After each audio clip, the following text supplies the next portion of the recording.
Bom, então, a nossa aula já está sendo gravada, né? Eu vou colocar já para vocês o link lá no Canvas da playlist, onde vão estar todas as aulas. Já até criei um espaço para isso no Canvas, mas como não tem nenhuma aula, a playlist não está criada, né? Então, eu faço, assim que eu fizer o upload dessa primeira aula, que mais tardar amanhã vai acontecer, eu coloco lá disponível para vocês, e se alguém por acaso perder alguma aula, ou precisar sair mais cedo, ou chegar mais tarde, tem como acessar o conteúdo e poder recuperar qualquer perda. Vamos ver rapidamente aqui faz parte da gente ver o plano de ensino, né? Então, o nosso plano de ensino é esse aqui, né? Nossa disciplina é Arquitetura e Organização de Computadores, tá? A nossa ideia aqui é ver como é organizado um computador, né? E outras máquinas no estilo, né? Basicamente, sistemas computacionais. Então, para isso, a gente vai ver o histórico da computação, vamos conversar sobre sistemas numéricos, que é como o computador armazena valores, como é a aritmética binária, tanto de ponto fixo quanto de ponto flutuante, para entender como são realizados os cálculos dentro de uma máquina, né? Vamos estudar os principais componentes do computador, então vamos passar por memória, né? Como que a gente organiza uma memória, como é organizada a unidade central de processamento, que é o núcleo, coração do computador, né? E falar também sobre dispositivo de entrada e saída, né? Barramento, como são as comunicações, a importância das interfaces periféricos, falar de processador, multicomputador, né? E também falar um pouco de linguagem de montagem, modo de endereçamento, conjunto de instruções, ou seja, ver como é o funcionamento do hardware computador, né? Pulando aqui, né, a gente vai dividir isso então em 4 unidades, né? Na primeira unidade, uma evolução histórica do computador, né? Com isso a gente vai ver como o computador é organizado de forma estruturada, né? Quais são as camadas do computador, uma breve história dos computadores, né? É importante para a gente conhecer isso. E as arquiteturas, né? Vamos ver o que é organização, o que é arquitetura, o que diferencia uma da outra, né? Vamos também conversar sobre... Oi, Michel está perguntando, vai ter parte presencial? Não, tá? Essa disciplina está toda virtualizada, né? Nossas aulas vão ser todas pelo Teams, né?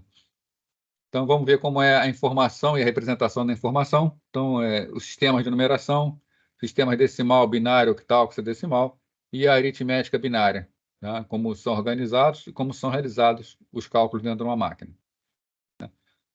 Na unidade 3, vamos ver os componentes do computador, modelo de von Neumann, modelo proposto por von Neumann, né?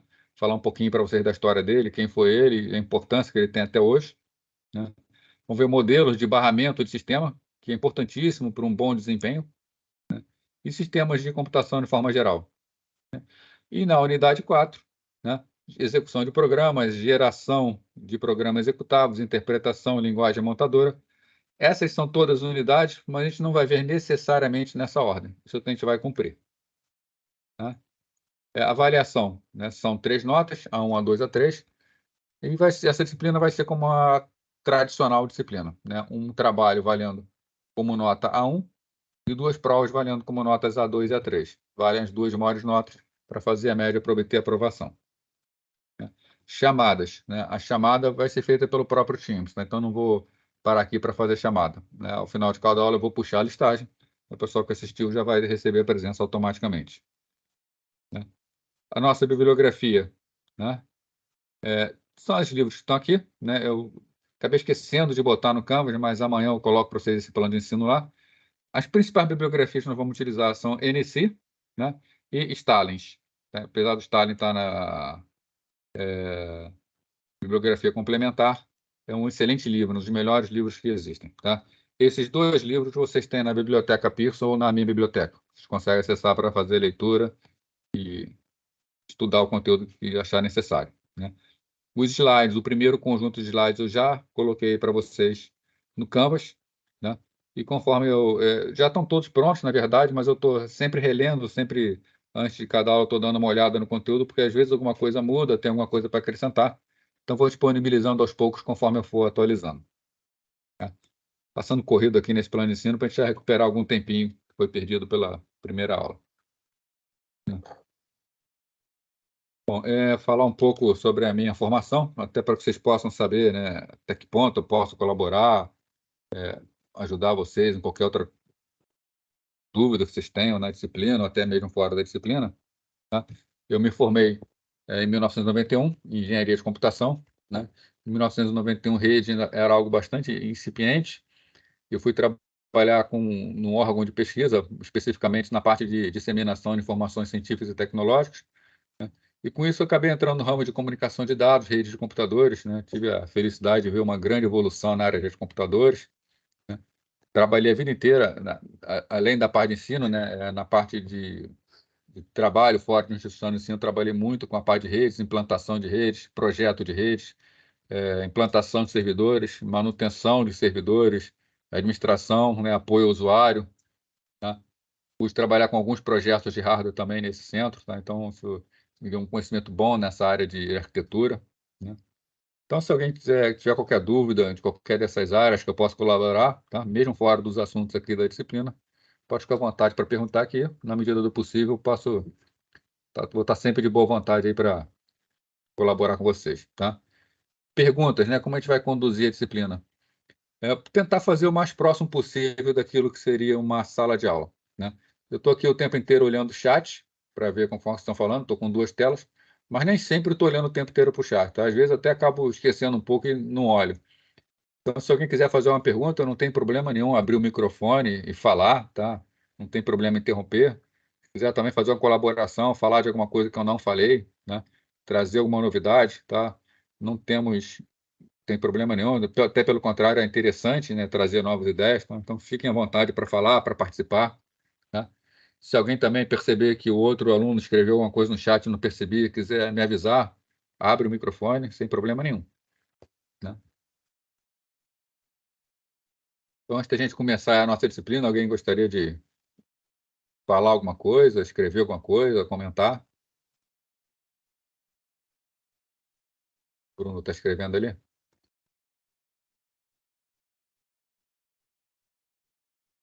Então, beleza. Então, vamos começar aí, tá? Lembrando aí, qualquer coisa é só falar.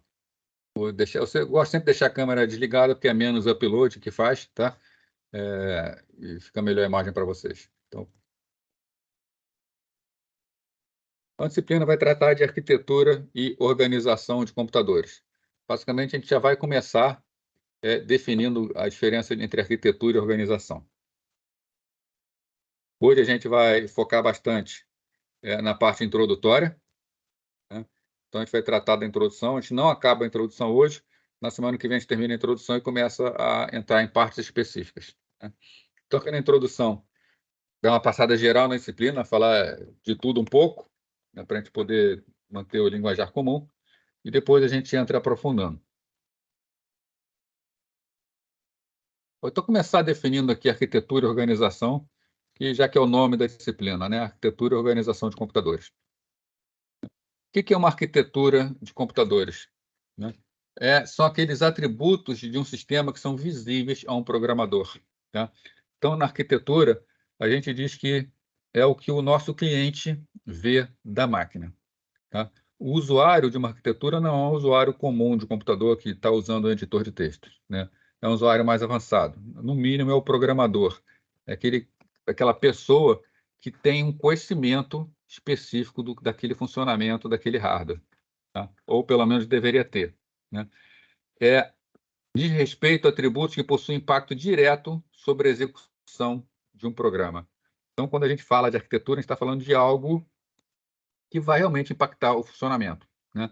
Por exemplo, o ISA, que a gente chama de Instruction Set Architecture, né? Arquitetura do conjunto de instruções. Ele define os formatos de instrução, código de operação, tá? Registrador, memória de instrução, acesso a dados. Então, seja um programador assembly, tá? Que obrigatoriamente tem que conhecer isso tudo muito bem, seja um programador de mais alto nível, tá? É interessante ter a ideia desse conjunto de instruções, porque essa ideia vai trazer a ele um melhor conhecimento de como funciona uma máquina internamente e vai fazer com que ele seja capaz de fazer programas mais eficientes. Então, essa ISA, tá? Que é especificamente o conjunto de instruções, né? define o efeito das instruções executadas no registrador e na memória. Então, se eu mando somar dois números, o que significa somar dois números? O que isso significa para a máquina? O que vai acontecer dentro da máquina? Qual é o impacto de eu trabalhar com variáveis inteiras e variáveis de pontos flutuantes, né? Além do resultado, propriamente dito, mas qual é o impacto disso dentro do sistema? Já a parte de organização, né, diz respeito às unidades operacionais, tá, e as interconexões que percebem as especificações de arquitetura, né? Então, basicamente, eu posso falar o seguinte, né, faz parte lá da arquitetura eu ter uma máquina a máquina que a gente chama de uma máquina x86, né?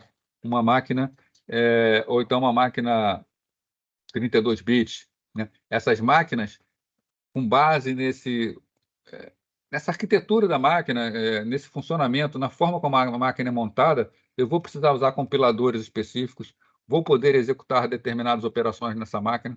Então, faz parte da arquitetura, por exemplo, a máquina ser 32 bits ou 64 bits, né? Qual o impacto disso para um programador? Uma máquina 32 bits vai endereçar no máximo 4 GB de memória. Se um programador precisar mais do que isso, o sistema dele não pode executar na máquina 32 bits. Então, é um conhecimento que ele precisa ter. Agora, essa máquina 32 bits, como ela é ligada internamente? Como são os barramentos dela? Como é a via de acesso à memória? Como é o mecanismo, como é o funcionamento? Ela faz ou não faz mecanismo de DMA? Né? É uma memória DDR4, DDR5. Isso é importante a gente conhecer para a gente poder saber especificar uma máquina, mas não para o funcionamento em si, né? Então, a arquitetura diz respeito a o que é a máquina, né? O que tem naquela máquina, o que eu vou usar naquela máquina.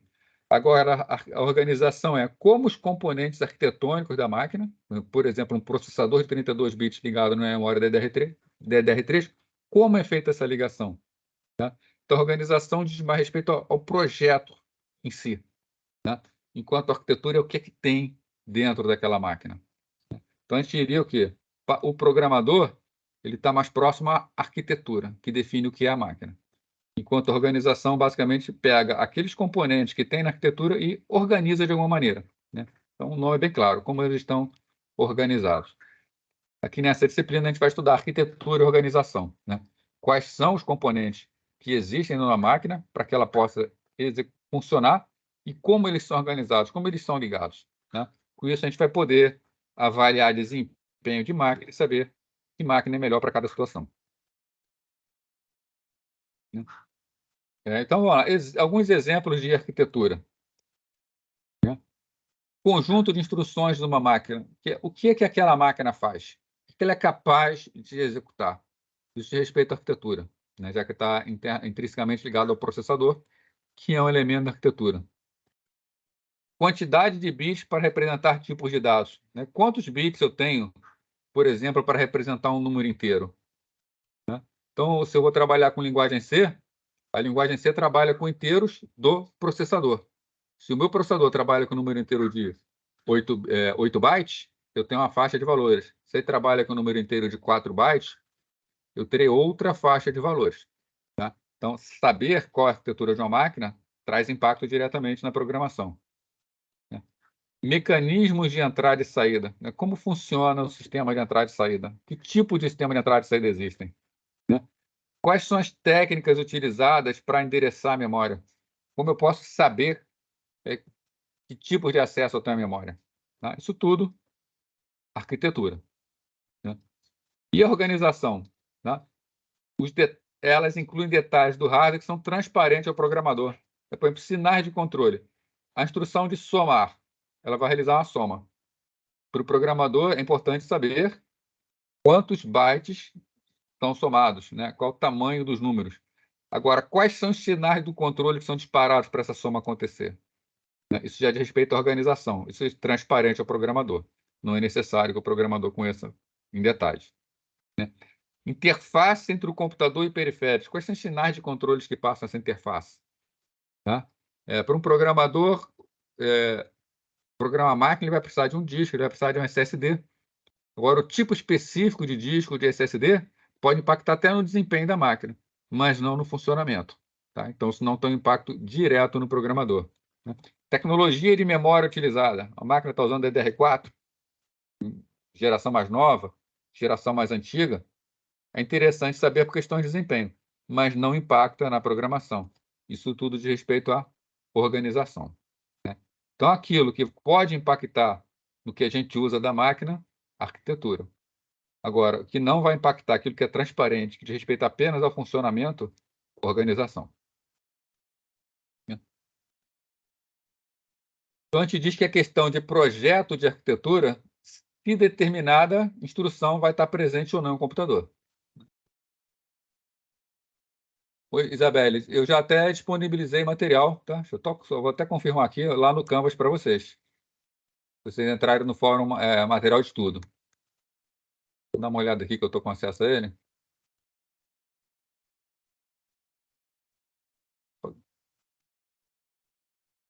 Para garantir mesmo que eu estou com acesso, que eu liberei para vocês.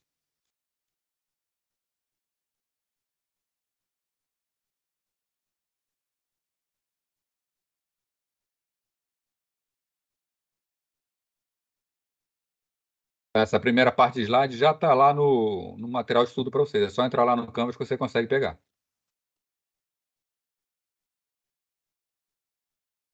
Bom, então, questão de projeto, se determinada instrução estará presente ou não no computador, né? Então, eu quero saber se o meu computador tem uma instrução multimídia que realiza uma determinada operação sobre um vetor de dados.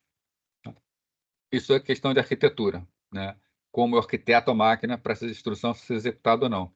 E a presença ou não dessa instrução vai influenciar na forma como o programador trabalha, tá? Agora, como essa instrução ela é implementada dentro do microprocessador? Tá? Aí já é uma questão de organização. Tá? Tem uma frase interessante aqui, ó. Muitos fabricantes oferecem uma família de modelos de computador, todos com a mesma arquitetura, mas com diferenças na organização, né? Consequentemente, os diferentes modelos de família possuem diferenças no preço e no desempenho.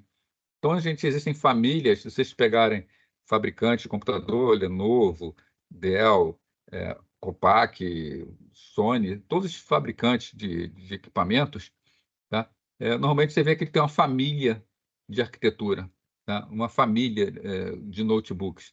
Agora, você tem várias faixas de preço nesse notebook, eles vão ser organizados de forma diferente.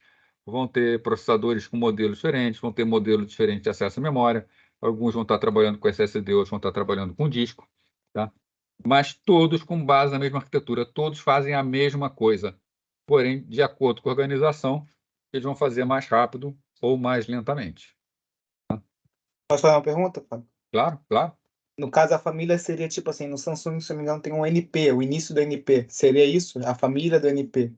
Olha, o Samsung eu não conheço muito, não, tá? Então dá um exemplo dessa família, só, se você conhece. Deixa eu tentar puxar da memória aqui. Por exemplo, o Lenovo tem. Cara, de nome assim tá difícil, mas. Tá falando tipo Del Vostro, Isso. O Vostro e o da Dell, no caso, o Vostro seria mais uma linha empresarial, tá? Enquanto os Parion seria uma linha mais residencial, mais usada doméstica. Mas, por exemplo, você tem o Dell Vostro, acho que eles chamam de i13, por exemplo, é uma linha, é uma arquitetura, né? O Vostro i13, não, desculpa, o Spyro i13. O Spyro i13 da Dell é uma linha de máquinas, todas compatíveis entre si, mas você tem esse i13, você tem máquina i3, máquina i5, máquina i7, máquina i9, alguns com SSD, tá? Todos são compatíveis a nível do que oferecem, mas organizados internamente de maneira diferente, tá? Aí, esse modelo i13, por exemplo, é um modelo, tá? No caso, é que a gente vai chamar de família de arquitetura. Ok? Bom, então, a gente tem um exemplo aqui, tá? Que fica até mais claro que esse, né? A gente tem aqui uma arquitetura em particular, ela pode durar muitos anos e abranger diversos modelos, né? Por exemplo, a família IBM Sistema 370 com o OS 370, tá? Ele foi introduzido em 1970, tá? E passou décadas, tá? A IBM comercializando esse sistema. Era um sistema totalmente compatível entre máquinas, onde se você compra uma máquina de um tipo, depois você comprar outra máquina de outro tipo, você pode portar facilmente o software entre elas, né? E que você continua com tudo funcionando.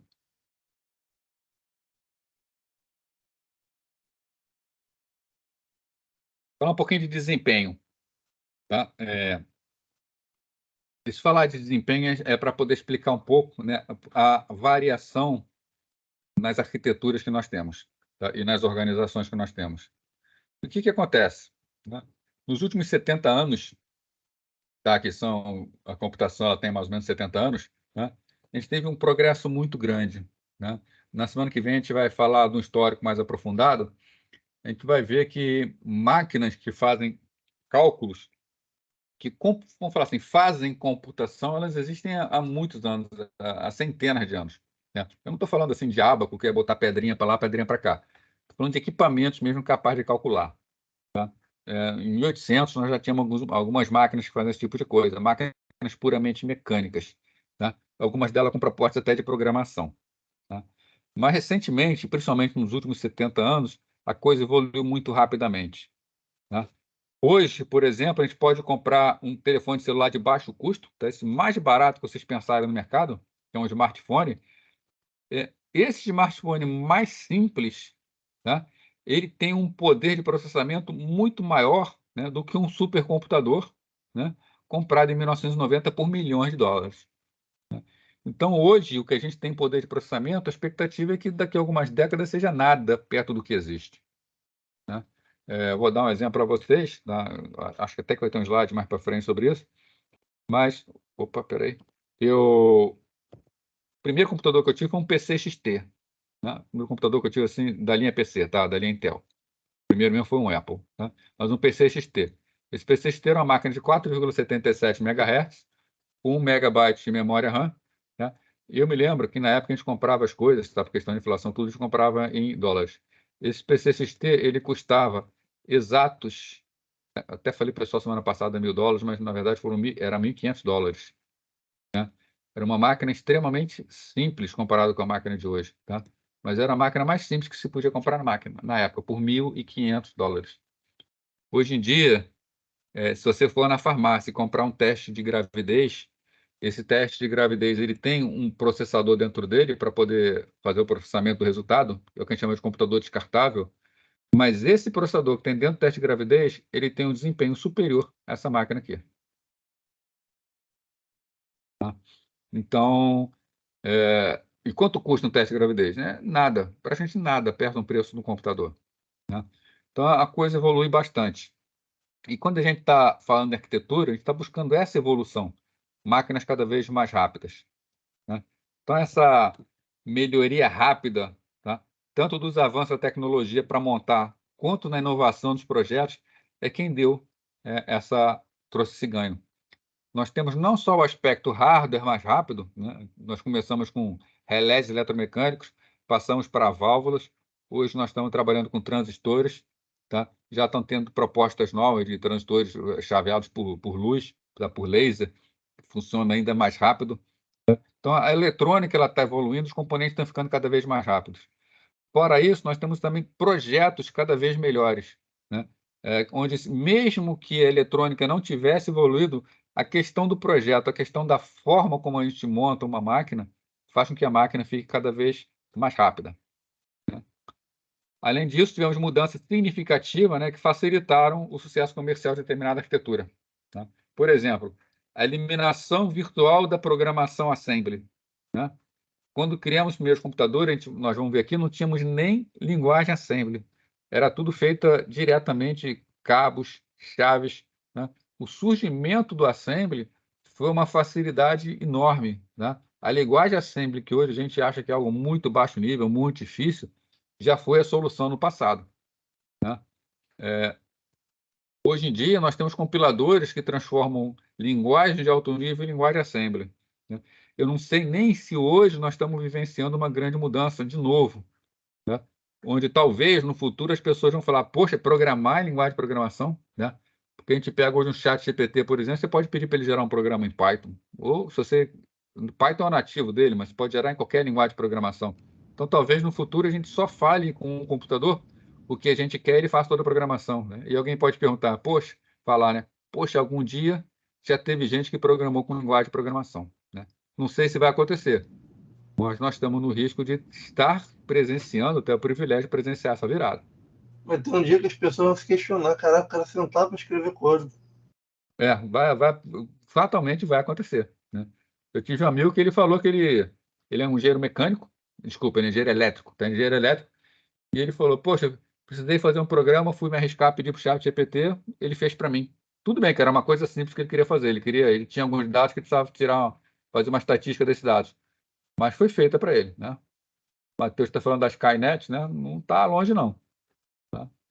Se alguém tiver curiosidade, existe um livro aí chamado Eu, Robô. Tá? Tem até o filme, né? Eu, Robô. Que mostra mais ou menos isso, onde Isaac Asimov escreveu um livro que ele mostrou como uma boa intenção fez o ser humano ser dominado por robôs, tá? E a intenção era a proteção do ser humano. Né? Então, um erro de programação, né, uma programação mal pensada, leva a gente lá, né? Tem gente assustada com isso. Eu acho que é muita preocupação, mas tem gente assustada com isso. Outra coisa, criação de sistemas operacionais padronizados independentes do fornecedor. Né? Por exemplo, Unix. Unix é um sistema que vários fornecedores têm, são padronizados. Né? Isso reduz o custo e o risco do surgimento de uma nova arquitetura. Tá? O Windows também, os sistemas operacionais padronizados, eles trazem uma nova camada de arquitetura. Né? No passado, se fazia programas para computadores. Hoje, a gente faz programa para sistemas operacionais. Para esses sistemas operacionais é quem fornecem o desempenho. Se eu for mostrar para vocês aqui um gráfico, aqui a gente tem um gráfico de desempenho. Isso aqui é a subida do desempenho da máquina. Né? Mas eu quero que vocês prestem atenção nesse gráfico, que esse gráfico, apesar de dar uma ideia de linearidade, repara aqui, ó, aqui na primeira escala, eu estou fazendo de 1 a 10. Se fosse uma escala linear, que seria 20, 30, 40, 50. Esse aqui a gente está trabalhando com escala logarítmica. Né? Então, ó, 10, no próximo salto eu chego em 100, no próximo salto eu chego em 1000, 10.000, 100.000. Né? Isso aqui quer dizer que, se fosse uma escala linear, essa subida de desempenho deveria ser algo assim, ó, começando aqui embaixo e aí disparando e vai direto. Tá?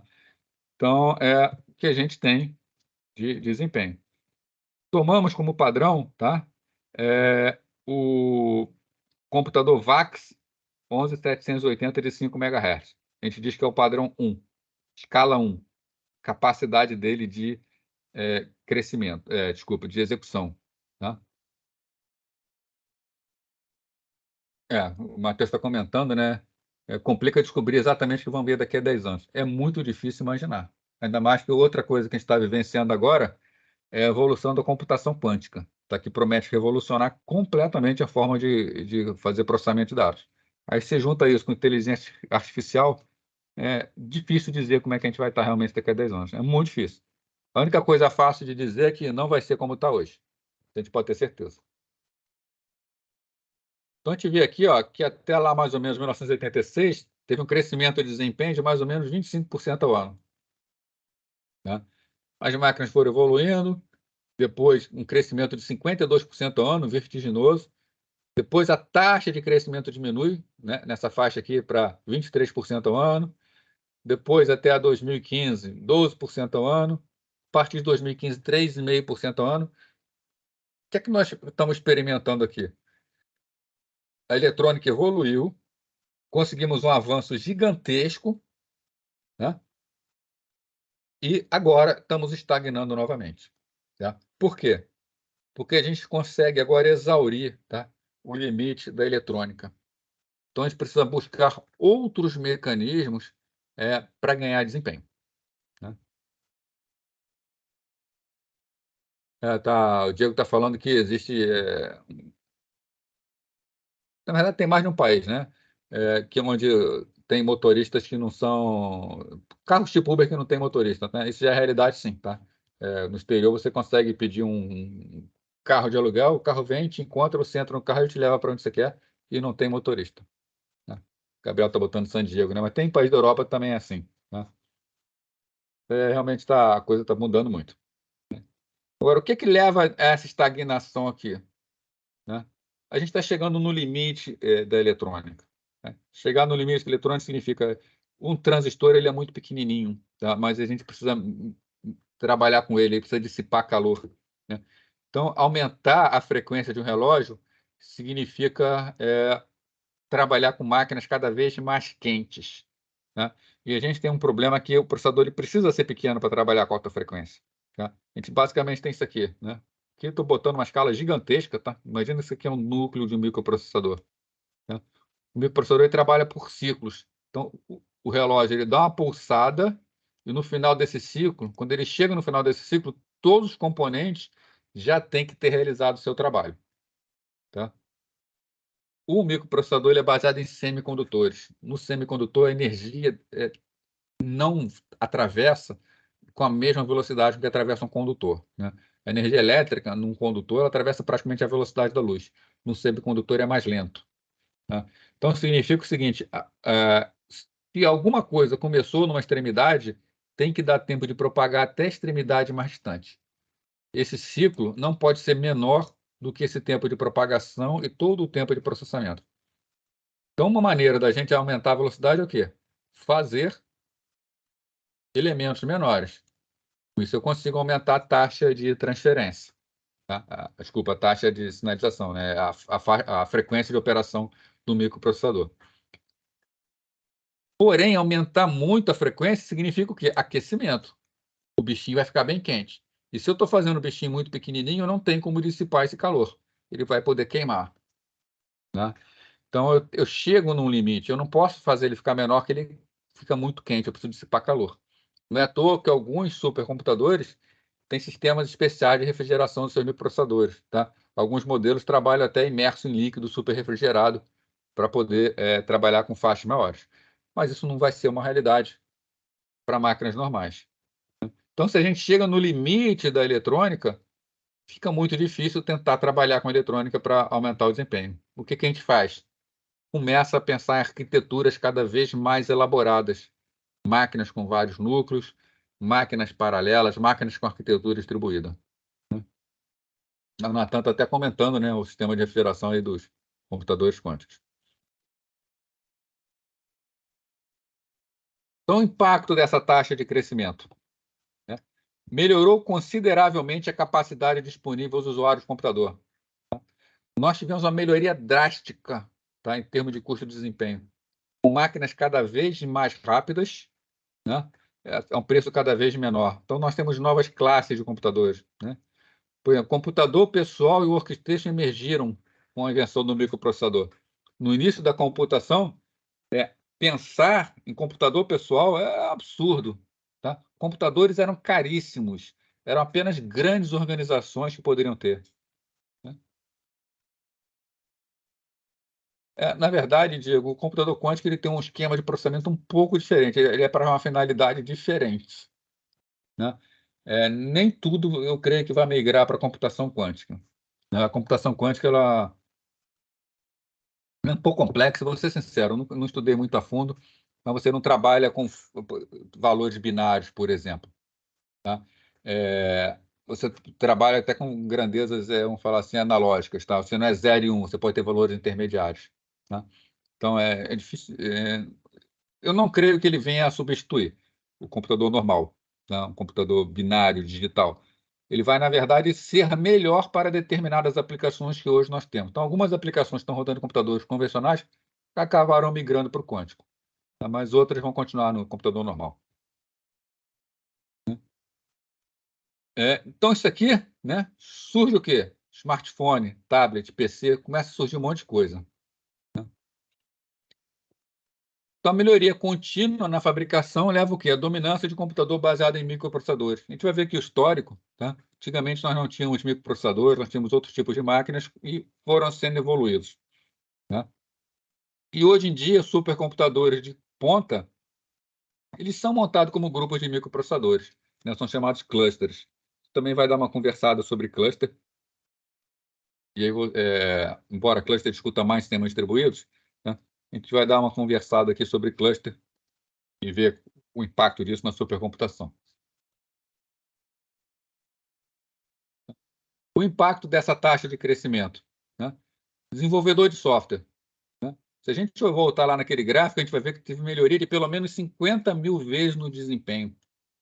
Então, no início da computação, o desempenho era algo muito preocupante. Né? Que um software consiga terminar a execução dentro de um tempo adequado. é que ele não fique muito tempo executando e esse tempo acabe fazendo com que o resultado do processamento não tenha validade. Hoje em dia, a questão de desempenho não é mais tão problemática, né? Se eu quero uma máquina com maior desempenho, eu quase sempre sou capaz de comprar essa máquina com maior desempenho. Se não tiver uma máquina, eu posso até montar um cluster, né? Isso nos permite, então, voltar um pouco e surgem linguagens, por exemplo, como Java, como Python, que são linguagens que não têm um desempenho tão grande, por exemplo, como uma linguagem C, uma linguagem C++, tá? Algumas pessoas gostam de discutir, tá? Mas a discussão acaba quando você bota um benchmark em cima. Quando você bota o tempo que um C++ leva para executar, é menor que o tempo de Java, que é menor que o tempo que o Python leva para executar. Porém, você desenvolve muito mais rápido em Java e Python do que em C, C++. Isso quer dizer o seguinte, né? A execução pode até ser mais rápida numa linguagem de terceira geração, mas a linguagem de quarta geração facilita o desenvolvimento, eu tenho desenvolvimento mais fácil, o programa é mais fácil de uma forma correta, tá? Eu termino, eu ganho produtividade, eu faço mais programas com unidade de tempo, tá? Já que a questão de desempenho não é tão importante para mim. A questão agora é o quanto de velocidade eu consigo na hora de entregar um produto para um cliente. Tá? Outra mudança disso, né, é a implementação do software como um serviço, né, Software as a Service, que a gente chama de SaaS, que é um software usado na internet, substituído aqueles comprados em mídia. Eu não preciso mais ter uma máquina para fazer o processamento do meu software, né? Hoje em dia eu posso usar um editor de texto, né, o Office Online, posso usar o Google Docs, planilhas, apresentações, editores de texto. Eu posso fazer isso com máquinas extremamente simples, já que todo o processamento é feito no servidor, né? Outra questão do impacto é a questão de natureza das aplicações, tá? Fala, som, imagem, vídeo é cada vez mais importante, né? O Google Translate, por exemplo, né? Ele faz tradução em tempo real, né? Eu tive, por exemplo, visitando uma cidade histórica na Itália e teve vandalismo lá, né? E a parte do turismo tinha uma placa escrito tudo em inglês, o que representava a cidade, o que era aquilo, e uma outra placa escrito tudo em italiano, obviamente, né? Estava na Itália, só que picharam, tinham destruído a placa em inglês, né? Tinha conexão à internet lá, eu simplesmente tirei uma foto da placa, né? Passei para o Google Translate e pedi para passar para português. Então, a foto da placa que estava tudo escrito em italiano no meu celular apareceu escrito em português. Eu pude saber exatamente o que era aquilo, né? Então, são facilidades que a gente não podia nem imaginar no passado, né? Hoje, com o Google Translate, você pode, por exemplo, visitar outro país, vai lá para a França, por exemplo, não sabe falar nada. Na França não, que o francês é meio chato para isso, né? Vamos supor que você não sabe nada de inglês. Você vai lá para os Estados Unidos, você pega o seu telefone, você fala em português, o telefone reproduz em inglês. Aí outra pessoa fala para o seu telefone em inglês, ela reproduz automaticamente em português, tá? Se não quiser usar o celular, existe até fabricante que já tem um dispositivo que você anda com ele na mão e ele sai traduzindo do idioma para o idioma que você quiser em tempo real. Só precisa ter uma conexão com a internet, né? Então, a natureza da aplicação também é impactada por desempenho, né? São máquinas que trazem grande desempenho.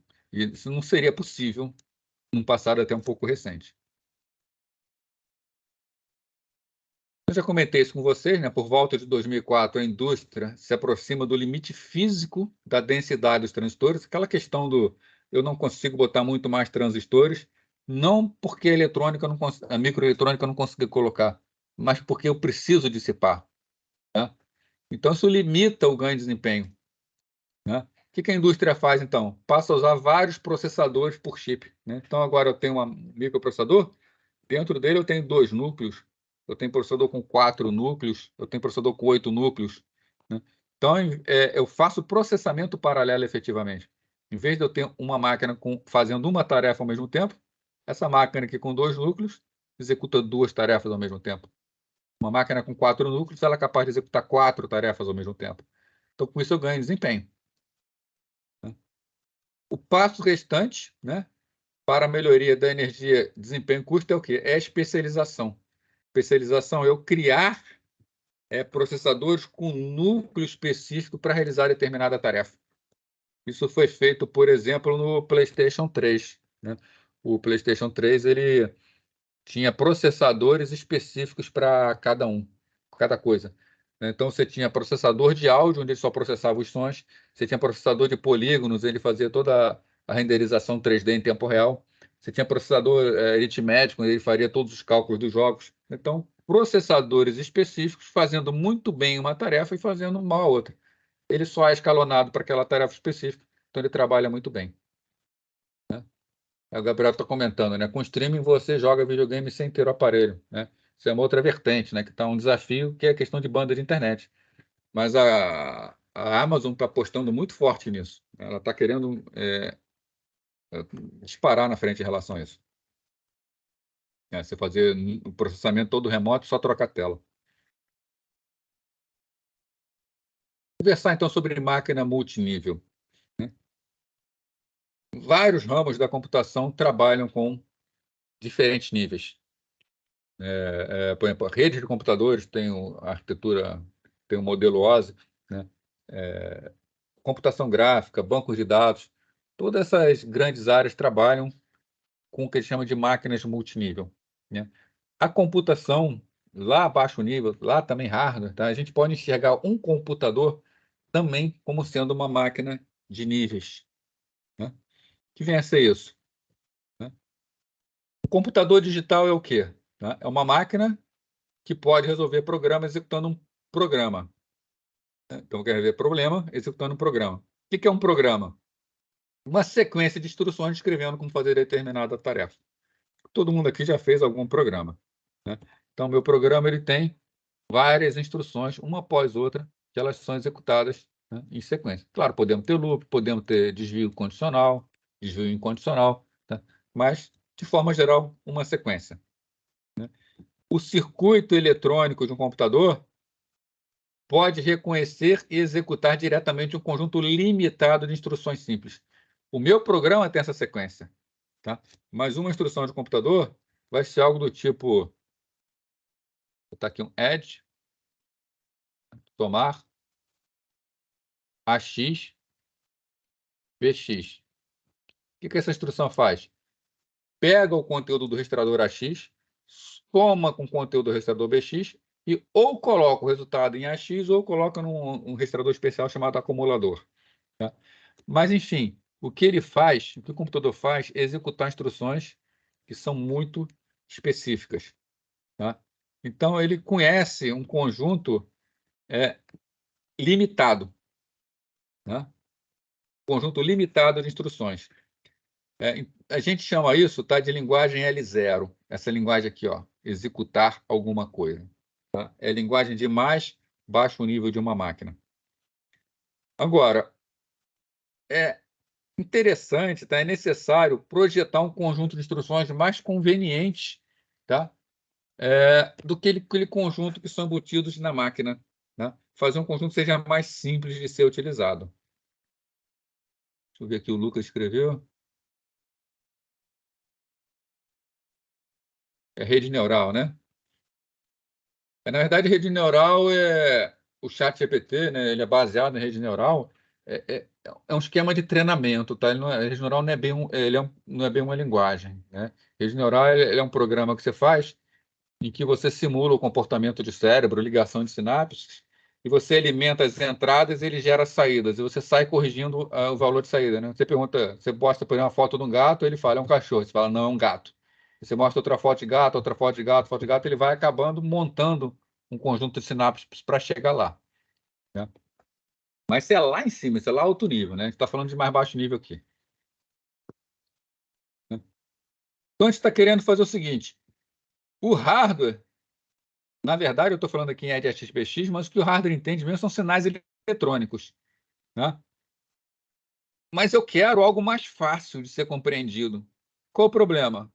O hardware do computador ele só entende a linguagem L0. Ele só entende aquela linguagem para o qual ele foi projetado. Ele não entende a linguagem L1 que eu quero, tá? Então, eu quero uma linguagem mais simples, mas o hardware só... Aliás, eu quero uma linguagem simples, não, mais fácil, tá? É mais complexa, que é mais fácil. Mas o hardware ele só entende aquela linguagem mais simples, tá? Aquela linguagem com poucas instruções.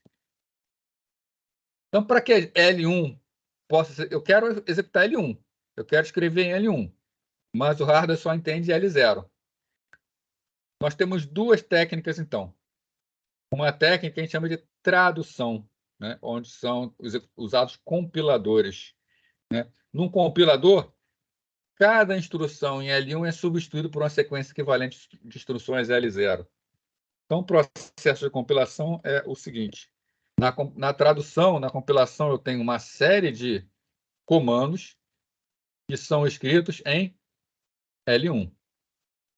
Eu passo por um programa, que é um compilador, um tradutor, e eu vou obter como saída desse programa um programa que faz exatamente aquilo que eu especifiquei em L1.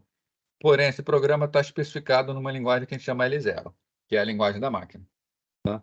Então, ele faz a conversão de um programa em outro. Né? Então, eu parto de um programa que tem instrução L1 e cada instrução L1 é substituída normalmente por um conjunto de instruções de L0. O que resulta é um programa totalmente feito em L0, na linguagem de mais baixo nível. E aí, na hora que o computador for executar, ele só entende L0, mas o programa é L0. Ele executa normalmente. O outro lado é a interpretação. A interpretação é, eu tenho aquele mesmo programa feito em L1, tá aqui, programa feito em L1. Mas eu tenho um programa aqui no meio que não faz a tradução. É o que eu chamo de interpretador. Então, esse programa está escrito em L1. Esse interpretador ele roda na máquina, mas ele está escrito com uma linguagem L0. O que o interpretador faz? Ele pega o primeiro comando, traz para dentro dele, vê o que esse comando faz e ele executa uma série de instruções para executar esse comando. Depois que ele executou o primeiro, ele pega o segundo, traz para dentro dele e executa o segundo. Terminou? Ele vai lá, pega o terceiro, traz para dentro e vai executar o terceiro. Né? Então, enquanto a tradução faz o mapeamento direto, traduz completamente um programa e só tem L0, a interpretação trabalha no programa original, em L1. Esse programa que faz a interpretação é chamado interpretador. Né? Então, como exemplo, que eu comentei com vocês, questões de desempenho. Linguagens como linguagem C, linguagem C++, são linguagens compiladas. Elas são escritas em linguagem C, passa por um compilador e a gente obtém diretamente linguagem de máquina, que vai ser executada diretamente no processador. Se você pegar linguagem, por exemplo, como Python, como Java, tá aqui Python, Java, tá? Essas linguagens, vou falar primeiro Python. Python está tudo escrito em código Python e cada linha do Python é interpretada durante a execução. Então, como há um processamento de interpretação aqui, ele acaba sendo mais lento do que uma linguagem compilada. O Java, na verdade, é um meio termo. Tá? O que o Java faz? O Java ele é mais rápido que o Python, porque Java a gente tem escrito aqui, por exemplo, a linguagem Java, que é a linguagem L1, mas ela é transformada por um compilador Java numa linguagem intermediária, que a gente chama de bytecode. Esse bytecode ele já fez uma série de verificações nesse momento da tradução, mas ele ainda é uma linguagem L1. Então, a linguagem Java, por exemplo, teria uma linguagem L2, que foi traduzida para a linguagem L1, mas essa linguagem L1 ela é conveniente de ser interpretada, é muito mais rápida de ser interpretada que uma linguagem normal. Então, uma linguagem, um programa feito em Java, ele é mais rápido do que uma linguagem tradicionalmente interpretada, que já teve um passo anterior. Tá? Mas ainda é mais lento do que uma linguagem direta. Professor, tá me ouvindo? Tô ouvindo, pode falar. Te fazer uma pergunta. Por isso que eu não sei hoje em dia. Antigamente os jogos eram muito feitos em C e C++.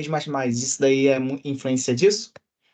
Exatamente, né? Você Ou pega, não? por exemplo, um joguinho simples, tudo bem, pode fazer em qualquer linguagem, mas você pega um jogo aí como um jogo de tiro em primeira pessoa, Doom, um FIFA, um NBA, é muito processamento para ser feito, não dá para ser por interpretação. Todos eles são feitos normalmente em C++.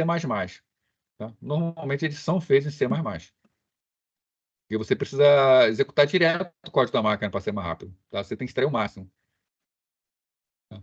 Sem linguagem de Entendi. jogo de alto desempenho, é C++ ou variações. Ok? Ok, valeu, professor.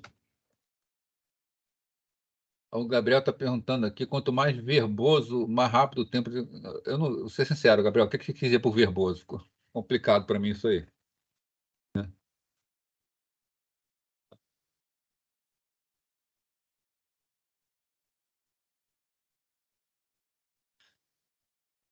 Se você vai né? Vamos falar assim, se você tem linguagens, quanto mais rígida a linguagem, mais rápida ela é, tá?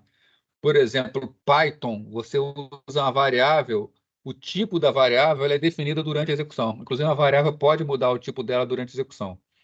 Isso precisa de uma série de verificações durante a execução. Então, você precisa fazer muita verificação.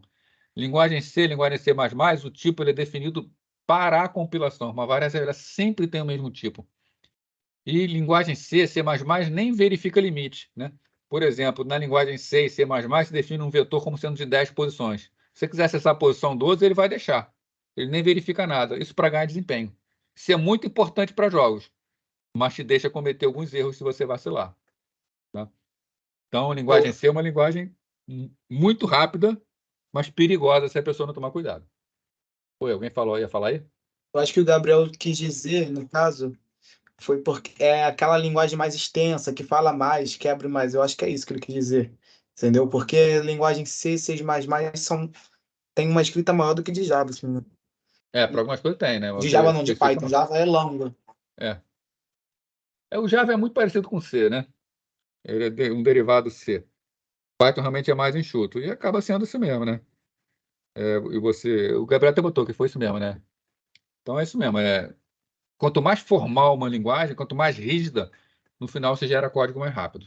Né? Tem outros critérios também, como algumas verificações que não são feitas, tá? Tipo dinâmico, tipo estático, tipos de funções que você pode criar, alocação de memória, tudo isso vai influenciar. Né? A linguagem C ela foi uma linguagem desenvolvida para desempenho, tá? Por isso que dificilmente alguma vai ser mais rápido que ela. Então, continuando aqui, né? Vamos imaginar então o seguinte: um computador hipotético, que a gente chama de máquina virtual M1, que a linguagem dele é a linguagem L1. Né? Lembrando o seguinte: o computador real é a máquina M0, que tem a linguagem L0. Programadores podem escrever programa para a máquina M1 na linguagem L1. E esses programas podem ser interpretados ou traduzidos para L0. E aí serem executados diretamente no hardware real. Então, nós temos a máquina real, que é a máquina M0, né? E uma máquina virtual, que é a máquina M1. Vou chamar a atenção para vocês o seguinte sobre máquina virtual aqui, tá? Quando a gente falar em máquina virtual aqui, a gente não está falando em máquinas virtuais no estilo VMware, tá? No estilo VirtualBox, tá? Quando eu falo máquina virtual, é o seguinte, o que é um disco? O que é um disco real? Né? Um disco real é um local, tá? Um SSD, tanto faz, um dispositivo de armazenamento real. É um local onde o acesso a ele é o acesso a vários setores, cada um com exatos 512 bytes. E nenhuma outra estrutura extra. Como eu controlo o acesso a esse disco? Acessando cada setor. E esses setores são numerados. 0, 2, 3, por aí vai. Esse hardware disco ele é muito difícil de ser trabalhado, principalmente por um sistema multitarefa, com vários usuários usando ao mesmo tempo. O que é uma máquina virtual? O que usa esse disco de forma virtual? A máquina virtual que eu estou chamando aqui eu pego esse disco, que é um hardware extremamente simples, que tem setores numerados que armazenam 512 bytes, e eu transformo num sistema onde eu tenho uma pasta raiz, essa pasta raiz tem subpastas, cada subpasta dessa tem vários arquivos dentro dela, né? Ou seja, no final é o mesmo hardware, é um disco de 1 tera. Só que o disco real eu acesso setor a setor. No disco virtual eu acesso arquivos e diretórios. Tá? Isso que a gente chama de uma máquina virtual. Ela é, em essência, a mesma máquina, só que mais fácil de ser trabalhada. Tá? Então, aqui no caso de uma máquina M1, eu poderia encarar, por exemplo, a máquina L0 ou a máquina M0 com linguagem L0 como uma eletrônica, onde estão fluindo os sinais dentro de uma máquina, sinais elétricos, tá? Eletrônicos. E o que seria a máquina M1? A máquina M1 seria uma máquina que fala a linguagem assembly. né? Onde eu posso programar direto em assembly, e esse assembly vai ser traduzido em sinais eletrônicos durante a execução. E eu posso criar também uma máquina L2, que é mais fácil para mim. Essa máquina L2, por exemplo, seria a linguagem C, né? Que vai ser traduzido no assembly e depois vai ser traduzido em sinais eletrônicos, né? E eu posso criar quantas máquinas virtuais forem necessárias se eu facilitar a minha vida. O que acontece é que eu vou ter que fazer várias traduções até chegar na máquina L0, na máquina real, né? Então, um computador com N níveis pode ser visto como N máquinas virtuais diferentes, uma sobre a outra, sempre melhorando uma outra máquina, tá? Existem máquinas virtuais com até 6 níveis, né? Por exemplo, essa aqui, ó. O nível 0 é o nível que chama nível lógico digital, né? Depois eu vou comentar a fundo cada um deles, mas dando uma passada rápida aqui, tá? O nível lógico digital é o nível de portas lógicas, onde trabalham sinais eletrônicos, os sinais executando dentro do microprocessador, né? Agora, eu posso, em vez de trabalhar direto com portas, trabalhar no que eu chamo de nível de microarquitetura, onde eu construo sistemas lógicos que são mais fáceis de serem entendidos, tá? A tradução aqui é direta de hardware, tá? Agora, para usar esse nível de microarquitetura, eu posso criar o chamado de nível de arquitetura do conjunto de instruções. Então, aquele conjunto de instruções da assembly, nessa máquina aqui, está lá no nível 2, ó, no terceiro nível. Ele tem que ter traduzido até mais 2 níveis para poder executar. Essa linguagem assembly, acima dela, eu posso ter um sistema operacional que me facilita, por exemplo, o acesso ao disco, né? Aliás, desculpa, aqui é o conjunto de instrução do hardware. Acima aqui que está a linguagem assembly. Mais acima eu tenho uma linguagem C, ou Java, ou Python, por aí. Então, a minha linguagem é traduzida, que é traduzida, que é traduzida, que é traduzida, até executar no hardware. Isso aqui toma tempo? Toma tempo. Mas eu consigo criar projetos melhores e que, no final, conseguem um excelente desempenho, né? Então, para a gente entender o que é cada nível desse, vamos alguns exemplos aqui. Por exemplo, o nível lógico digital, que é o nível 0, que é o que efetivamente existe, né? O Lucas está perguntando, eu vou mostrar aqui exatamente os níveis, tá, Lucas? O L0, o L1, a gente vai ver cada um deles aqui. Aí, qualquer coisa, bota de novo a mensagem, né? Vocês devem ter estudado essas portas lógicas, né? Já estudaram. Porta end colocou um. Não estudei não ainda, Fábio. Oi? Eu ainda não estudei, pelo menos. Tá. Mas essas portas aqui, tá, são portas lógicas que a gente chama, são circuitos que é o seguinte: se você colocar. Você imagina o seguinte: o valor 1 são 5 volts e o valor 0, 0 volts, tá? Que são os bits. Então significa o seguinte: se você botar a porta E, se você botar. A porta E é a seguinte tabelinha, tá? Vou botar aqui, vou checar. Porta de entrada A, porta de entrada B. Você tem uma saída C. Você tem aqui, ó, A, B e a saída C. A porta E, ela me dá um resultado verdadeiro se ambas as entradas forem verdadeiras, tá? Por exemplo, se A for falso, ou seja, A é 0 e B é 0, quanto dá falso e falso? A saída é 0. Se A for verdadeiro e se B for verdadeiro, a saída também é verdadeira. Desculpa, a saída é verdadeira, tá? A saída é 1. Que no caso é 1, tá? Agora, um E. Se uma coisa é falsa e a outra é verdadeira, o que é um falso com verdadeiro? A saída é falsa, né? Da mesma forma, se eu tenho uma entrada aqui verdadeira e uma entrada falsa, a saída é falsa. Então, essa porta lógica aqui, ela só me dá resultado verdadeiro se ambas entradas forem verdadeiras. É diferente de uma porta ou. Uma porta ou basta que um deles seja verdadeiro para a saída ser verdadeira. E com o NAND é o E trocado. O NAND, por exemplo, a saída seria... O NAND seria o C barra, né? Para A e B seria 1, 1, 1, 0, né?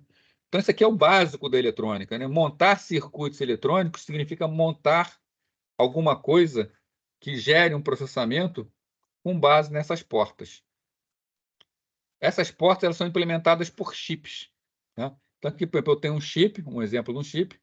Esse chip ele tem 14 pernas, tá? 3. Então, aqui eu tenho 4 portas lógicas dentro dele. A alimentação, terra. Se eu coloco aqui 5 volts na entrada, 5 volts na entrada, eu vou ter 5 volts na saída. Se eu colocar 0 volts em qualquer dessa entrada, a minha saída vai ser 0. Tá? Então, são chip de porta Z, né? o nível de lógica digital, que é o nível mais baixo da eletrônica, que é o que funciona efetivamente dentro do computador, é esse nível. É operação com esse tipo de coisa. Só que alguém imagina o seguinte: é viável hoje em dia montar um computador com esse nível? No início, nos computadores mais simples, era um trabalho árduo. Mas hoje, um microprocessador tem trilhões dessa porta. Como é que uma pessoa vai juntar trilhões? Tá? Então, é um nível assim, ninguém trabalha nesse nível mais. Não dá. Tá? Para o que a gente faz hoje, é humanamente impossível chegar lá. Então, nós temos softwares que traduzem aquilo que a gente quer nisso daqui. Mas, efetivamente, o que acontece dentro da máquina é isso aqui. Tá? Então, é montado a partir de componentes analógicos, como transistores, modelam dispositivos digitais, tá? E é o que nós temos na eletrônica. Só que não dá para trabalhar nisso, né? Então, o que a gente faz? A gente trabalha no nível 1. O nível 1, o que a gente trabalha com isso aqui? Componentes, ó, uma unidade lógica aritmética, a gente vai ver, né? Outra unidade lógica aritmética, um conjunto de registradores, multiplexadores, linhas fazendo ligações. Nós fazemos projetos como isso aqui. E aí existe um equipamento que pega esse projeto, na verdade, um software que pega esse projeto e transforma isso aqui numa série de chips que são interconectados para fazer a parte da eletrônica. Isso é o que a gente chama de nível de microarquitetura. Um projetista de microprocessador, ele trabalha nesse nível. Ele não trabalha nesse nível mais, é impossível. Tá? Até porque o tempo que levaria para chegar aqui, a gente já passou da geração disso aqui. Tá? Então, esse aqui é um nível mais baixo que o ser humano chega. Tá? Mas isso aqui vira o nível 0, na prática. O que seria o nível 2? O nível 2 é pegar um monte disso aqui, né, e jogar dentro de um chip, de um processador. Tá? Então, esse aqui é um processador, por exemplo, 8086, tá, do primeiro PC. Né, do PC XT, aquele que eu falei para vocês que eu comprava por $1.500. Tá? Esse nível de arquitetura, tá, é o nível 2. Então, aqui dentro desse chip, tá, tem um projeto todo estruturado nisso aqui, que virou isso aqui dentro do chip. Então, repara que na nossa máquina já estou no terceiro nível, nível 2, mas eu ainda estou falando em eletrônica. Tá? Aqui dentro existe um microprograma. Tá? Então, um microprocessador do tipo CISC, que a gente vai estudar para frente, que é um exemplo do 8086, aquela instrução somar A com B, ela, na verdade, vai ser interpretada por um programa que tem aqui dentro, que é chamado microprograma. Tá? Então, um microprocessador, ele é programado. Na verdade, ele é microprogramado. Ele tem dentro dele um software que interpreta tudo que a gente entrega para ele. Aí, no nível 3, né, que é o quarto nível, já costuma ser híbrido, né, tem parte hardware, parte software, mas é onde entram os sistemas operacionais. Os sistemas operacionais, eles facilitam a nossa vida. Aquele exemplo que eu comentei com vocês. Aqui nesse nível, tá, nós temos um hardware muito complexo. Temos, por exemplo, um disco da maneira que eu comentei com vocês. O sistema operacional transforma esse disco em algo mais fácil. Em vez de eu ter que escrever diretamente em setores, ele me dá instruções como abrir arquivo, criar arquivo, ler arquivo, gravar arquivo. Né? Gerenciamento de memória. Né? A memória para o hardware é um local onde um vetorzão de bytes. O sistema operacional gerencia essa memória de uma forma mais facilitada. Então, quando eu escrevo um programa, em linguagem C, por exemplo, eu preciso de mais memória, eu chamo a instrução malloc. Né? A função malloc vai me alocar a memória. Essa função malloc, ela não é do hardware, ela é do sistema operacional. Então, o sistema operacional dando mais um nível de abstração para a gente. Aí sim, no nível 4, a gente tem a linguagem assembly. Né? Aquilo que a gente achava que era o mais baixo nível, na verdade, já está lá em cima, se você pensar em termos de arquitetura de computadores. Né? São instruções bastante simples que lidam diretamente com os registradores da máquina. Né? Aí o Bruno falou muito chato isso aí, tá rindo? Daqui a pouco para, ele vai chorar, Bruno, porque o nosso trabalho vai ser com isso aqui, tá? O primeiro trabalho. Depois eu vou entrar em detalhes de vocês como vai ser esse trabalho, tá? Para a gente poder manipular uma arquitetura de baixo nível. Tá? Vocês vão ter a felicidade de falar que programar é sempre uma vez na vida. Então, assim, aqui para cima já é software, tá? E aqui a gente já começa a perceber duas palavras que estão ligadas, tá? Mas que a gente precisa saber falar corretamente, tá? Assembly e assembler, tá? Assembly é a linguagem, tá? Então, a gente fala em linguagem assembly. A linguagem assembly, que é isso aqui, ela tem que ser traduzida em zeros e uns, que é o código de máquina. Quem traduz isso aqui, tá?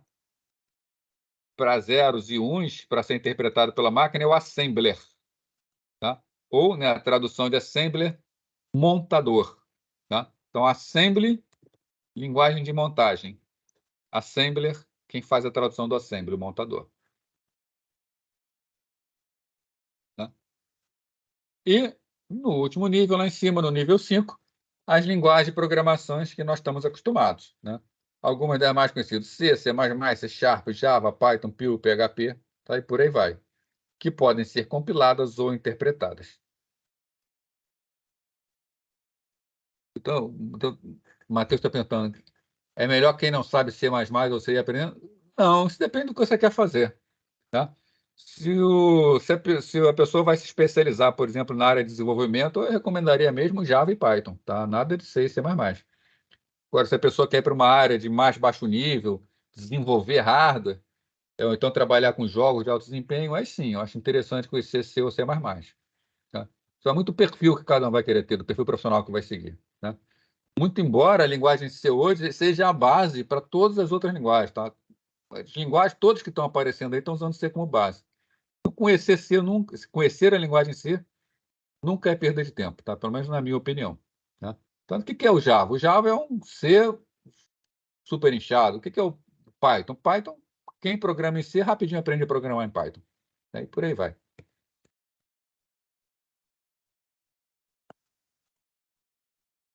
Bom, aqui, né?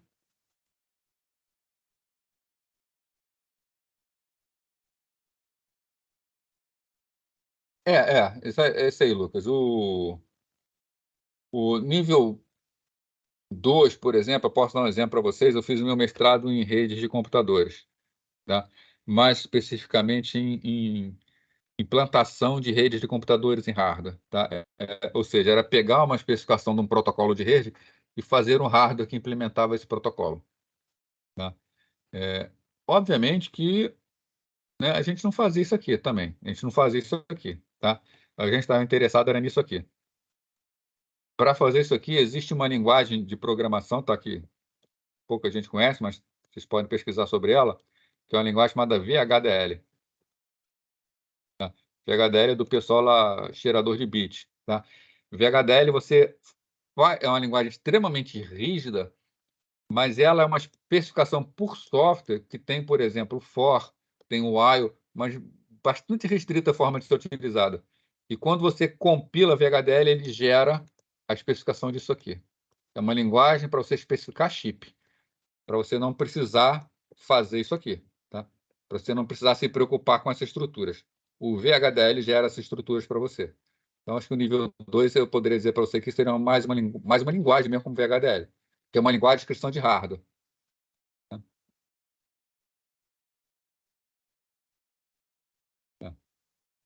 Matheus, tranquilo. Você está falando sobre o que você está focando, né? É isso aí mesmo. Então, não precisa ficar extrapolando com linguagem baixo nível, né?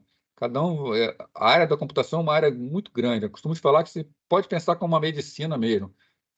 O médico, nem todo médico tem de pé, cabeça, orelha, braço, é, estômago, né? Cada um se especializa numa coisa. Na computação é a mesma coisa, né? Você não precisa conhecer tudo de tudo, né? É claro que você tem um apanhado geral de tudo, mas você vai se especializar numa coisa. Você vai usar aquelas linguagens que são melhores para a sua especialização, né? Acho que é um erro falar que todo mundo tem que conhecer linguagem C, todo mundo tem que conhecer assembly. Na faculdade tem, a gente acaba aprendendo, mas na vida profissional você vai ter as suas linguagens.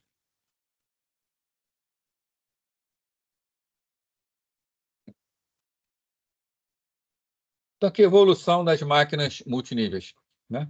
Programas escritos em verdadeira linguagem máquina, nível 1, tá?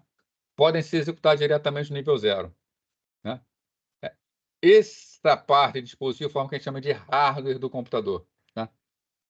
Tem gente que ainda trabalha com nível 0? Tem. Mas não fazendo computadores, que é complexo demais.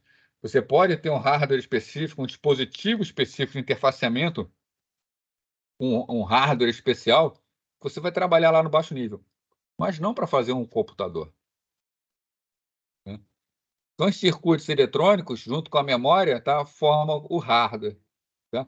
Ele é que são os objetos tangíveis, né? Ou seja, circuitos integrados, placas de circuito impresso, cabo, fonte de alimentação, memória, tudo isso aqui é o hardware, né? Já o software, aquela parte da representação do computador que a gente programa, que a gente escreve, né? Vocês já devem ter ouvido falar muitas vezes, mas nunca é demais, né, falar novamente, que o hardware é aquilo que você pode bater, né? Está com raiva, se você pode socar, é o hardware. Se você só pode xingar, é o software, tá? Você não tem acesso a ele, tá? Então é aquela parte intangível, tá? A questão aqui é que uma frase que vocês deveriam ter aprendido lá em matemática discreta, que é: hardware e software são logicamente equivalentes, tá? Tudo que você faz em hardware, você pode fazer em software. Tanto que nós temos aí máquinas virtuais que simulam hardware por completo, né? Arduino, por exemplo, quem gosta de trabalhar com Arduino, brincar, fazer hardware com Arduino, tem simuladores Arduino que é tudo por software. Então, qualquer hardware a gente pode simular em software. Da mesma forma, qualquer coisa que é feito por software dá para fazer em hardware, por mais complexo que seja. A diferença, o problema é que você vai gerar um hardware muito complexo, tá? Mas esse hardware muito complexo, ele sempre será mais rápido que um software, tá? A decisão é quando vale a pena e o que vale a pena ficar em hardware e o que vale a pena ficar em software, né? Eu gosto de um exemplo muito bom aqui, eu acho um exemplo muito bom sobre a equivalência hardware-software, falar de placa de vídeo, né? Cada um tem o seu computador com a sua especificidade e vai ter uma placa de vídeo dependendo daquilo que a gente quer, né? Se eu mando, por exemplo, numa placa de vídeo, desenhar um círculo, o que eu preciso para desenhar um círculo? Para desenhar um círculo, basicamente, eu preciso definir o ponto, o centro do círculo, o raio do círculo, aí a placa vai me desenhar um círculo, né? Não tão perfeito quanto eu estou fazendo aqui, né? Mas vai fazer, tá? Passo também a cor do círculo, a espessura do círculo, um monte de coisa. Eu tenho placa de vídeo que são mais baratas, que vão fazer isso por software. Então, um software vai calcular o centro, vai calcular o raio, vai calcular cada ponto e vai desenhar ponto a ponto. E eu tenho placas que são mais sofisticadas, que vai fazer isso aqui por hardware. Eu só dou o centro, o raio, a espessura e a cor, e o hardware me chapa um círculo imediatamente na tela, né? Se eu estou usando uma máquina só para acessar a internet, editar texto, eu vou usar uma máquina que faz isso por software, é muito mais barato em a placa de vídeo. Agora, se eu vou jogar, não tem condição de ficar desenhando pixel a pixel na tela. Eu preciso de uma placa de vídeo mais possante, uma placa de vídeo que seja capaz de fazer isso tudo por hardware. Ela não só vai desenhar esse ciclo, vai fazer esse ciclo aumentar, diminuir, girar, flutuar no espaço, mudar de cor, tudo por hardware automaticamente, de forma muito mais rápida, né? Então, a placa de vídeo é um exemplo disso aqui. Hardware e software são logicamente equivalentes. Ambas fazem tudo, mas com desempenho diferente. Então, a decisão sobre qual função vai ser executada por software ou por hardware, tá, vai depender muito de aspecto econômico, né, e da necessidade.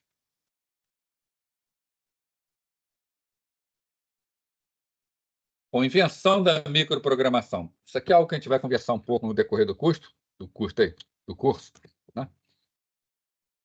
E a gente pode falar sobre microprogramação. Os primeiros computadores digitais, eles tinham apenas o nível ISA, né, que é a arquitetura do conjunto de instruções, né, Instruction Set Architecture, e o nível lógico e digital. Então, eu basicamente construí um hardware e eu tinha uma linguagem que eu conseguia programar nesse hardware, tá? Os circuitos eram complicados e poucos confiáveis, eram muito difíceis de serem feitos, dava muito trabalho, né? Então, em 1951, né, um sujeito chamado Maurice Wicks, tá, sugeriu um computador com 3 níveis para simplificar o hardware. O que ele sugeriu? Ao invés de eu construir uma máquina e essa máquina eu ficar tendo que mudar ela a todo momento, eu crio um terceiro nível em cima dela, tá? Então, eu tinha um hardware que eu poderia mudar a programação dele mexendo no próprio hardware. O que o Wilks propôs? Eu faço um único programa para esse hardware. E esse programa, o objetivo dele é entender outros programas. Então, nesse momento, a proposta dele é fazer uma máquina que eu não mudo mais. Eu monto uma máquina. E se eu quiser mudar a forma de funcionar da máquina, eu mudo o programa que eu coloco na máquina. Tá? Que é muito parecido com o que a gente faz hoje. Né? Eu não programo o meu i5, eu não programo o meu i7. O meu i5, o meu i7 já tem um programa dentro dele que interpreta o meu programa. Eu faço outro programa. Tá? Isso aqui, então, prometia reduzir muito a quantidade de válvulas do computador. Então, ou seja, no final, como eu vou ter um hardware que faz uma coisa muito específica, que é interpretar software, eu posso ter um hardware mais simples. O projeto fica mais simples, tá? E tudo funciona de uma forma mais rápida. Em 1970, então, a ideia de interpretar tudo com o microprograma era dominante. A ideia, então, era: o meu hardware é um hardware que vai executar softwares específicos. E eu tenho um software que interpreta outros softwares. Alguém vai e inventa o sistema operacional. Né? Então, no passado, os computadores eram operados diretamente pelos programadores, inserindo pessoalmente seus cartões perfurados. Se eu quisesse rodar um programa, eu perfurava um cartão. Tá? Esse cartão perfurado, por exemplo, era escrito em Fortran. Eu juntava esse programa em Fortran com o compilador Fortran e eu boto dentro da máquina. O compilador Fortran é carregado, é carregado o meu programa em Fortran, ele vai compilar. Se tiver tudo certinho, vai executar. Se não, ele vai me dizer o que eu fiz de errado no meu programa. Então, você vê que é muito complicado, é muito demorado. Né? Aquele errinho nosso de hoje em dia, de esquecer um ponto e vírgula, era um trabalho enorme, tá? Perfurar cartão, levar numa máquina, tomava um tempo danado, tinha que entregar para um operador. Às vezes, só no dia seguinte que a gente ia descobrir que errou um ponto e vírgula. Então, tinha que fazer as coisas com muito cuidado. Tá? Era muito complexo. Em 1960, alguém inventa o sistema operacional, criando aquela máquina virtual que eu já comentei com vocês, toda mais fácil de ser utilizada. Uma série de funções prontas, que a gente chama de chamada de sistema, para alocar memória, gravar um arquivo em disco. Isso facilita muito a vida agora do usuário. Sem contar que foram criados sistemas batch e de tempo compartilhado, né, que permitia várias pessoas usarem a máquina ao mesmo tempo por terminais. O que é sistema batch? O sistema batch é o sistema que ele executa por conta própria. Você já usou o programa .bat? Já que Já você viu? clica, ele segue um script. Exatamente. Um script é um exemplo de um batch. Tá? É um programa que ele... Mas um batch é um script que não tem interação, não troca dados com o usuário. Tá? Hoje em dia ainda é feito muito programa batch. Vou dar um exemplo do programa batch. Você tem uma grande loja, um supermercado. Ele faz a venda durante o dia. Então, o caixa do mercado ele faz uma série de operações de vendas. Tá? Isso tudo fica registrado, todas as operações ficam registradas num banco de dados. Tá? E aí você tem um programa que vai fazer a parte contábil do supermercado. O que o sistema faz de madrugada? Existe um programa que lê toda a movimentação do dia do mercado e gera o relatório financeiro dessa movimentação. Isso é um exemplo de um programa batch. Tá? Todos os dados estão prontos, tem uma série de instruções que elas vão ser executadas sobre esses dados sem nenhuma interação humana. Né? Show, obrigado, professor. Tá? Aí o Lucas perguntou aqui do bloco de notas. Você vê um programa batch com bloco de notas. É um programa batch que você consegue fazer no computador. Então qualquer um pode escrever num bloco de notas um script e transformar em batch? Pode, sem problema. Ah, Inclusive, o BAT, né, é abreviação de batch. Batch, né? Não é uma tradução direta, não, mas em português que chama de lote. Tá? Execução em lote. Você dá um lote de comandos e ele sai executando. show.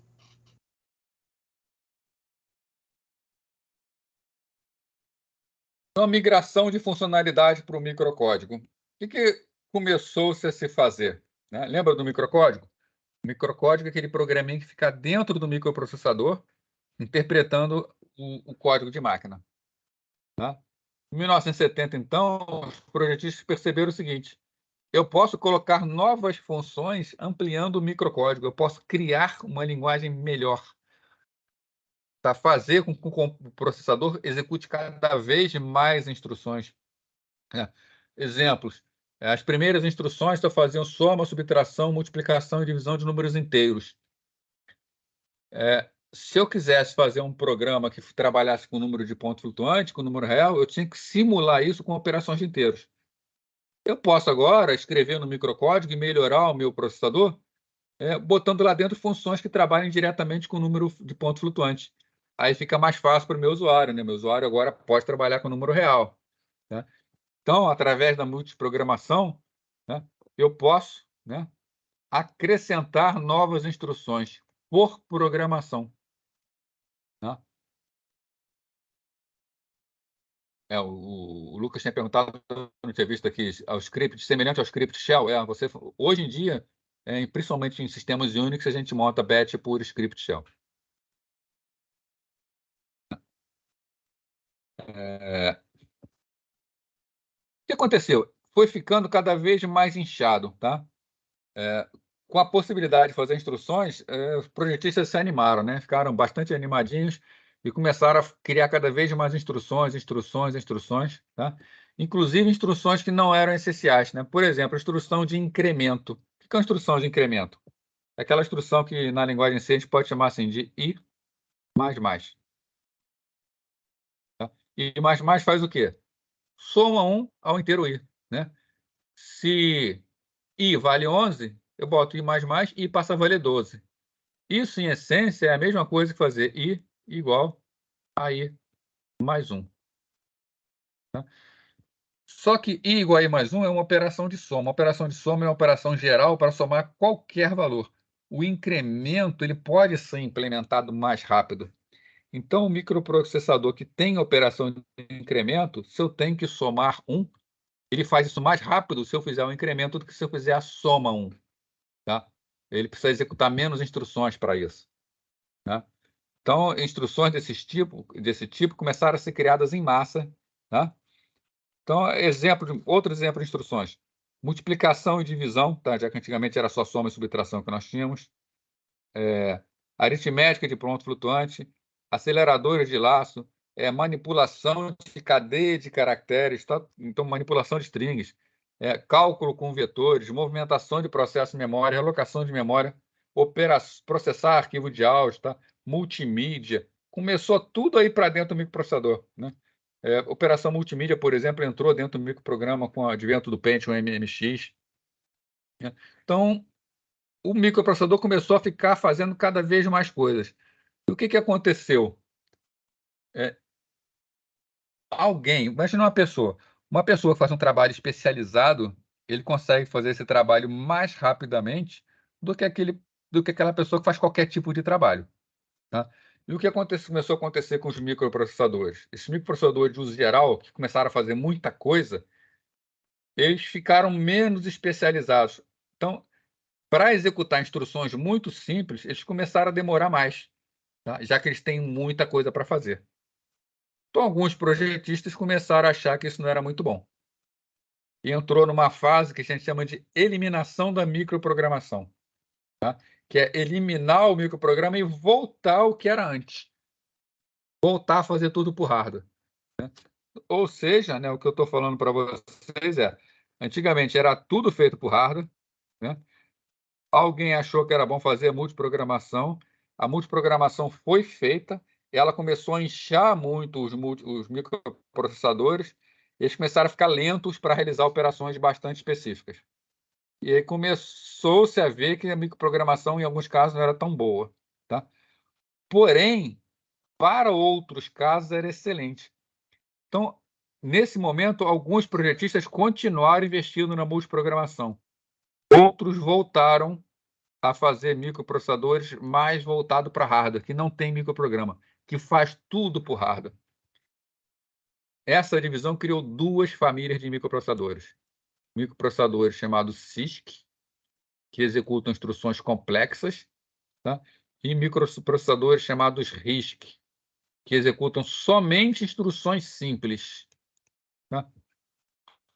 Se você pensar no computador de uso geral e até computador para alguns tipos de jogos, eles executam mais rápido, esses programas executam mais rápidos em máquinas CISC. Se você pensar em programas que fazem cálculos científicos ou,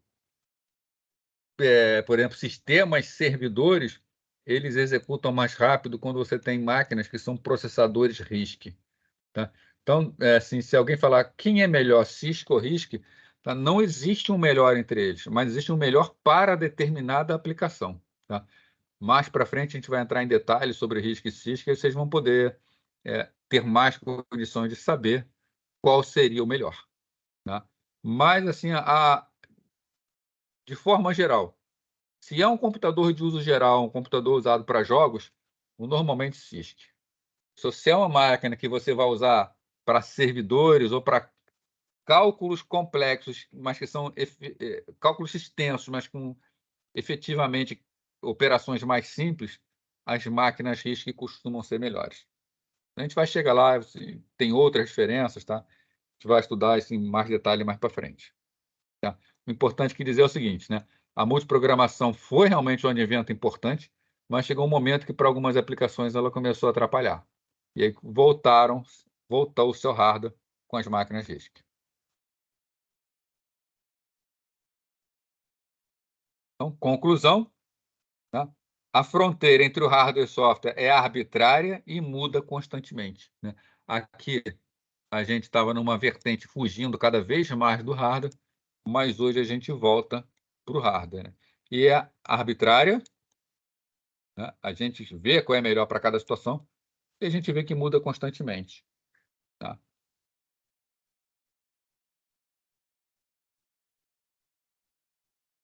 Ok, pessoal? Bom, hoje, essa parte classe de computadores está prevista para a gente ver na próxima aula, tá? Mas a gente ainda está com 20 minutos aí, tá? Então vamos avançar no que seria da próxima aula, que a gente já vai recuperando aí o tempo que a gente perdeu daquela primeira aula, né? E a gente vai avançando, né? Vai recuperando esse tempo, né? O que a gente chama de classes de computadores, né? Tá vendo aqui? Eu vou falar mais sobre ela, mas vou falar mais daqui ou na semana que vem ou na outra, tá? A gente vai precisar de ver mais coisas para poder chegar lá nela, né? Mas eu vou falar assim, eu vou botar publicada direitinho.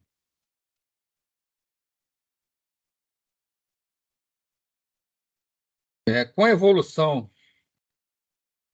Bom, gente, olha só, eu ia falar aqui, mas isso aqui é um assunto que não vai valer a pena começar agora, não.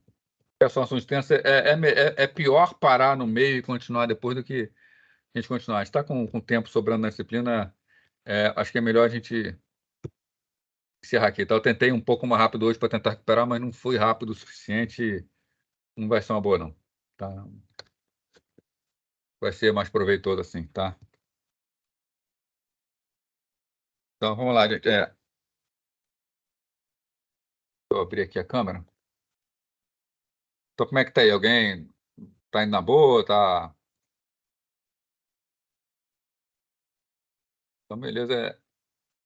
Lembrando, a gente vai mantendo esse ritmo, né? Vocês interagiram bastante, isso é bom, tá? Se tiver pergunta, vai fazendo mesmo, né? Quanto mais interação, melhor, tá? Dá para trazer bastante, né? E eu tô... qualquer coisa também, qualquer dúvida que tenham, tá? A gente pode interagindo pelo Canvas, né? Se quiser esperar também para perguntar no início, ou no meio, ou no final da próxima aula também, tá? A gente vai sempre mantendo essa interação aí, tá? E a gente vai conseguir cumprir bem aí a nossa disciplina. Então, amanhã eu vou subir essa aula para o YouTube, tá? E vou postar lá no Canvas o link, né? Então, se alguém chegou atrasado aí, quiser ver o início, tá? Ou se quiser avisar quem precisou sair mais cedo também, tá? Vai estar disponível lá, dá para rever tudo antes da próxima aula. Enfim, vai estar tudo disponível lá para você. Tá? Tabela está perdida? A gente vai se achando aí, né? Vai ficando mais fácil, tá? Então, boa semana para vocês, né? Vou encerrar aqui a gravação. Professor, como é que vai ser feita as chamadas?